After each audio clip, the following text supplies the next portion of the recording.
Welcome to the deep dive. Today we're heading to Heraklion, capital of Crete. That's right. And, when you think Heraklion, you might think ancient history, maybe beaches, great food. Definite, all of those. But our sources, well, they paint a picture of a place that really packs it all in. Something for pretty much everyone. Yeah, it seems like a real mix. We've looked at some curated lists, expert recommendations, visitor reviews. And our mission today is basically to pull out the most compelling stuff from those lists, give you a real flavor of what Heraklion's about. Exactly. And the range is kind of wild. History, obviously, loads of it. But also beaches, family stuff, outdoor adventures, culture, food. Sports. Right. Yeah. Okay, let's dive in. History seems like the obvious starting point, doesn't it? Absolutely. Heraklion's history is, well, incredibly deep. And the sources really put a spotlight on the Heraklion Archaeological Museum. Okay. More than just another museum, I take it. Oh, yeah. They call it one of the world's oldest and most significant archaeological museums. A pretty big claim. Wow. What makes it stand out like that? It's all about the focus. It holds this, unparalleled collection of Cretan and especially Minoan artifacts. The Minoans, right. Yeah, covering this huge span of time, Neolithic right through to Roman, thousands of years. So what are some of the must-sees in there? Well, you've got the famous Phaistos disc, that mysterious clay disc, Nobody's quite sure what the symbols mean. Oh, yeah, I've heard of that. Still undeciphered. Still debated, yeah. Then there's the bull-leaping fresco, super vibrant, gives you a glimpse into their culture. Winged Cupid figurines, the Ring of Mias. Really amazing stuff. Sounds incredible. Practical stuff. Opening times, cost. Easy. Open daily, 8:30 in the morning till 3:30 p.m. And the ticket's only about $6.50 US. Really reasonable. Great value. Okay, staying with history, but maybe more. Imposing.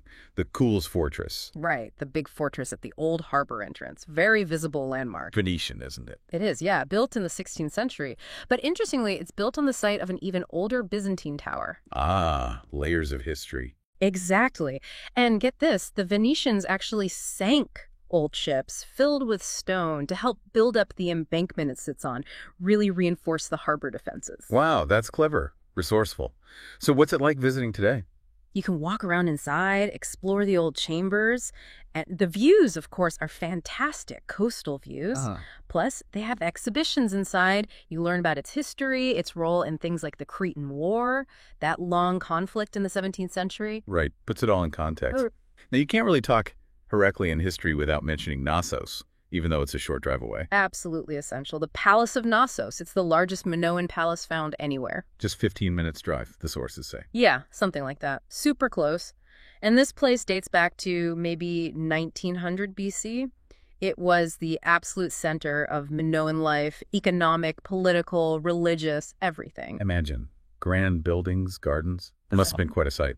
Definitely. You can see the scale even in the ruins. And then there's the whole mythology connection. The Minotaur and the Labyrinth. Exactly. That whole legend is tied to Knossos. Adds another layer, doesn't it? It really does. So you can tour the remains, see artifacts. Oh, yeah. You can explore the site, see reconstructions like the throne room. A guided tour is probably a good idea to really understand what you're looking at. Makes sense. Okay, one more historical spot. The Historical Museum of Crete. How's this one different from the Archaeological Museum? Good question. This one has a broader scope chronologically. It covers Cretan history from the early Christian period right up to the modern day. So post-Minoan, post-Roman history. Exactly. It uses artifacts, but also digital displays, visual stuff. It's got Venetian items, things from World War II. Wow, interesting range. Yeah, and a real highlight has the only two works by the painter El Greco that are actually in Crete. No way. El Greco himself. Yep. His view of Mount Sinai and the monastery of St. Catherine and the baptism of Christ. Pretty special. They also have Nikos Kazantzakis' study recreated, the author of Zorba the Greek. Wow, quite a mix there. Okay, let's shift gears. Enough history for a bit. What about just relaxing? Beaches. Right. Emidara Beach seems to be the go-to near Heraklion. The main one. How close is it? Yeah, it's the closest big beach, just about 5 kilometers, so 3 miles west of the city center. Easy to get to. And what's it like? Big stretch of sand? Huge. It's 7 kilometers long. That's over 4 miles. Golden sand, nice emerald water. Plenty of space. Sounds good. Does it have, facilities, places to eat? Oh, definitely. It's well set up. Lots of beach bars, tavernas right there. You can rent umbrellas, sun loungers. Perfect for just chilling out. swimming, grabbing a bite. Ideal beach day sorted. Okay, what about families? We mentioned family fun. Dinosauria Park popped up in the sources. Yeah, that sounds like a guaranteed kid pleaser. It's about an 18-minute drive, located on an old U.S. base, apparently. Dinosaurs. What kind of experience is it? Just statues? Well, over 50 dinosaur models, yeah. But some are animatronic, they move. One source said the entrance has a real Jurassic Park feel. Okay, that sounds pretty cool. T-Rex and all that. You bet. T-Rex, Brachiosaurus. The big names are there. But it's not just the statues. Oh, come on. There's also a dino museum part, a sort of dino hospital for imaginative play, 5D cinema. 5D. What does that involve? Moving seats, wind, water, smells, I guess. More immersive. And a kids' excavation area where they can dig for fossils. Okay, that sounds like a full day out for families. Yeah. Sticking with museums, but maybe more. The Natural History Museum of Crete. Right. Another good family option, but with a different focus. This one's all about the natural environment of the Mediterranean. Specifically Crete in Greece. Exactly. Learning about the plants, the animals, the ecosystems, even prehistoric life on the island. Does it have stuff to keep kids engaged? Dinosaurs again. It does have some dinosaur sculptures, yeah. But also animal models, lots of interactive exhibits, things they can touch and play with. Wow. And they even have an earthquake simulator, which sounds intense, but educational. Wow, an earthquake simulator. Okay. Good opening hours, too, it seems. Weekends included. Yep, open 7 days a week, slightly longer hours on Saturday and Sunday. Good to know. All right, let's move into the city itself. The social heart seems to be Lion Square. Yeah, Eleftheria Venizelos Square, officially, but everyone calls it Lion Square. It's definitely the main meeting point, the beating heart, as one source put it. Because of the fountain, right, the Morosini Fountain. That's the one. Built by the Venetians back in 1628. It's got these 4 lion sculptures spouting water. Very iconic. Made of marble and limestone, looks quite grand. It is, and the square itself is bustling. Shops, cafes. There's also the Basilica San Marco there. A church? It was a Venetian church. Now it hosts cultural events, and apparently you can still see bits of the old ducal palace incorporated into it. More layers. And somewhere nearby for a quick bite. The sources mentioned a place called Melba Salt and Sugar. Sounds like a casual spot right near the square. Handy. Now, something a bit different, the Mermaid of Heraklion. Sounds intriguing. A statue. Yeah, exactly. A metal sculpture by a local architect, Nikos Morelos. It's meant to symbolize Greek culture, folklore, the connection to the sea. Interesting. Where do you find her? She's out on the Heraklion Mole. That's the long walking path, about 2 kilometers, that goes out into the harbor. Oh, okay. So you can walk out there to see it. Definitely. And the suggestion is to go in the evening, see the sunset over the water, then walk along the mole towards the lighthouse at the end. Lighthouse, too. Sounds like a lovely walk. Yeah, apparently you get great views of the city and the coast from the lighthouse end. Very picturesque. Nice. Okay, what about getting out of the city again, but this time on the water? Boat trips? Makes sense from a port city like Heraklion, right? It's a great way to see more of the coastline, especially the northeast part of Crete. Any specific examples? One popular trip mentioned is a day trip out to Agios Nikolaos and Spinalonga Island. Spinalonga. That's the former leper colony island, isn't it? That's the one. Historically fascinating. The trip usually takes quite a while, maybe 8 to 11 hours. A full day, then. What does it involve? Usually you'd visit Agios Nikolaos, which is a really pretty town, maybe Alaunda nearby, and then Spinalonga itself.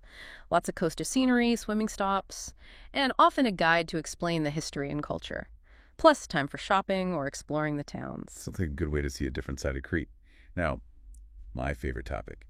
Food. Cretan cuisine. Ah, yes. You're in the right place in Heraklion. The food opportunities are, well, endless. Cretan food is famous, right? Fresh, healthy, delicious. Definitely. Any specific recommendations from the sources? Restaurants? They mentioned a couple of traditional spots. Castella's Seafood Restaurant sounds like the place for fresh fish, and Athali Cretan Cuisine for a broader taste of local dishes. Seafood by the water. Sounds perfect. What if you want to sample lots of things? Food tours. Highly recommended. It's a great way to try different things. Local cheeses, olives, amazing Cretan olive oil, maybe some bugatsa. Bugatsa. Yeah. The sweet pastry. That's the one. These tours often take you to local producers or little hidden gems. Some even combine it with sites, like visiting the Cools Fortress and having tastings nearby. Food and history combined. I like it. Okay, last but not least, something for the sports fans. OFI Crete FC. Yeah. If you enjoy football soccer, OFI Crete is the island's big team. They play in the top Greek league. They do, the Greek Super League. So they're playing against the big Athens clubs and teams from Thessaloniki. It's the only Cretan club at that level. Must have passionate local support. Absolutely. They play at the Theodoros Vardanogiannis Stadium, which isn't far from the center, maybe a 10-minute drive. What's the atmosphere like? Capacity. Holds just under 10,000 people, known for being pretty lively, a good atmosphere.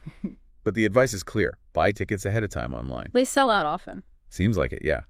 So planning ahead is key if you want to catch a match. Good tip. Well, that really covers a lot of ground, doesn't it? It really does. It's clear Heraklion isn't just one thing. You've got that deep, ancient history, right alongside relaxing beaches, fun stuff for kids, adventures out on the water. The culture in the city squares, the amazing food, even the local football passion, it really does seem to offer a bit of everything. Yeah, this deep dive, drawing on what experts and visitors recommend, it definitely paints a picture of a really vibrant and varied destination. Totally agree. It highlights the breadth of experiences available.